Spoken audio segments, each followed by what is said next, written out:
Patil, OBC आरक्षण धोक्यात आल्याने निराश होऊन लातूर जिल्ह्यात एका तरुणाने आत्महत्या केली.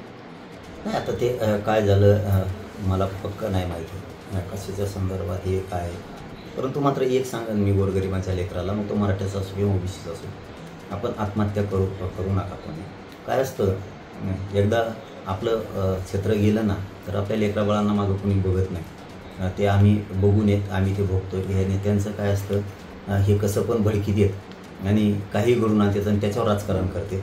एकदा येतात, भेटून जातात, पाठवण्यात फिरतात, पुन्हा हे लोक दिसत नाहीत. आपलं कुटुंब उघड्यावरती पडतं. राजकीय नेते त्याचं लगेच राजकारण करायला सुरुवात करते. त्यामुळं कुठल्याही बांधवानी, असं तो मराठ्याचा असेल किंवा तो ओबीसीचा बांधव असेल, कुणी आत्महत्या करू नका. कारण दुःख हे कुटुंबाला झालेलं असतं, फक्त बाकीचं त्याचे प्युअर राजकारण करते त्याच्यावरती. आपण त्या गरीब बांधवांच्या कुटुंबाच्या दुःखात आम्ही सहभागी असतो. छगन भुजबळ, मंत्री पंकजा मुंडे, धनंजय मुंडे आज त्या ठिकाणी भेटायला जाणार ते काय जाते यावेळी भुजबळ राजकारण करतो. ते कशावर करतो त्याच्यावरच काय, तो कशावर राजकारण करतो. लोकांचं लेकरू गेलं आणि ते त्याचं कुटुंब किती उघडर पडलं याची काय देणे घेणं नसतं. ते कशाचं पण राजकारण करतात. भुजबळांनी मराठा नेते आणि लोकप्रतिनिधींना सवाल केला आहे की तुम्हाला ओबीसी आरक्षण असल्यास एसीबीसी 10% किंवा EWS 10% आणि खुल्या वर्गातील आरक्षण नको आहे का, असा प्रश्न केला. मग नेत्यांनी त्याला उत्तर द्यायला पाहिजे ना. मराठ्यांच्या सगळ्या नेत्याला जर त्यांनी प्रश्न विचारला तर मराठ्यांच्या सगळ्या नेत्यांनी त्याला स्पष्ट सांगितलं पाहिजे, एसीबीसी 10% आरक्षण आम्हाला पाहिजे, पण ते 50%च्या आत ओबीसी आरक्षणात पाहिजे. हे उत्तर मराठ्यांच्या सगळ्या नेत्याने द्यावं.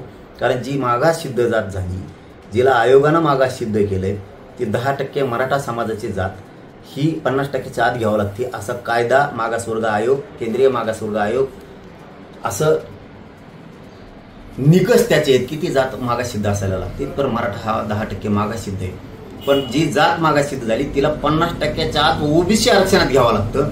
तर मग आम्हाला मराठ्यांचे नेत्यांनी त्याला प्रश्न विचारावा, एसीबीसीचं 10% आरक्षण हे मागासिद्ध करून दिलंय, तर 50%च्या आत देण्याऐवजी वर का दिलं.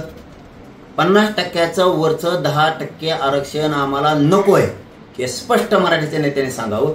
तेच 10% आरक्षण आम्हाला एसीबीसीचं पाहिजे, पण मग ते 50%च्या आत ओबीसी आरक्षणात दे, हे उत्तर त्याला द्या. त्याच्यामध्ये त्यांनी सांगितलं की सुशिक्षित लोकांनी याचं उत्तर द्यावं. सुशिक्षित लोकांकडून अपेक्षा नाही तर थेट आरोप तुमच्यावर घ्या.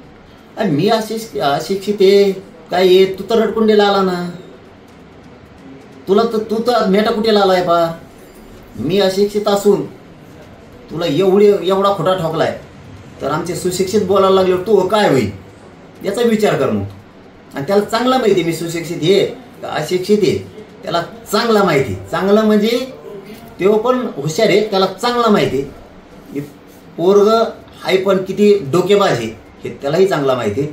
परंतु आता सुशिक्षितलाच उत्तर मागितलंय, तर आमदार, खासदार, मंत्री, नेते मराठीचे जे कोणाला त्यांनी उत्तर मागितलं असेल त्यांनी स्पष्ट उत्तर द्यावं.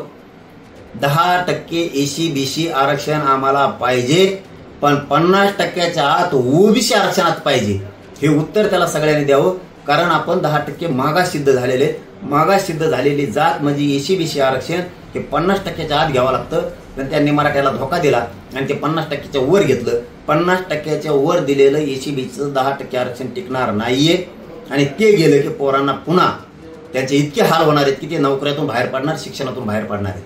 म्हणून त्याला हे सरळ उत्तर देऊन टाका, मराठ्यांची जात 10% मागास सिद्ध झाली, ते एसीबीसीचं आरक्षण आम्हाला 10%, 50%च्या आत ओबीसी आरक्षणात पाहिजे, ते आम्ही घ्यायला तयार आहे. 50%च्या वर दिलेलं एसीबीसीचं 10% आरक्षण आम्हाला नको, स्पष्ट सांगा.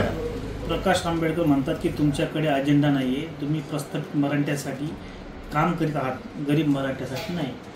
ते सगळं गरिबांना माहिती आहे माझ्या, मी कोणासाठी करतोय, काय करतोय. परंतु छत्रपतींचे वंशज असो आणि डॉक्टर बाबासाहेब आंबेडकरांचे वंशज असो, यांचा मी आदर करतो आणि कायम करत राहील. फक्त एकच अपेक्षा आहे आंबेडकर साहेबांकडून की तुम्ही भारतरत्न डॉक्टर बाबासाहेब आंबेडकरांचे वंशज आहेत, किमान तुमच्या तोंडून तरी एका जातीकडून ओढलं गेलं आणि दुसऱ्या जातीच्या विरोधात काम केलं गेलं असा संदेश जायला नको.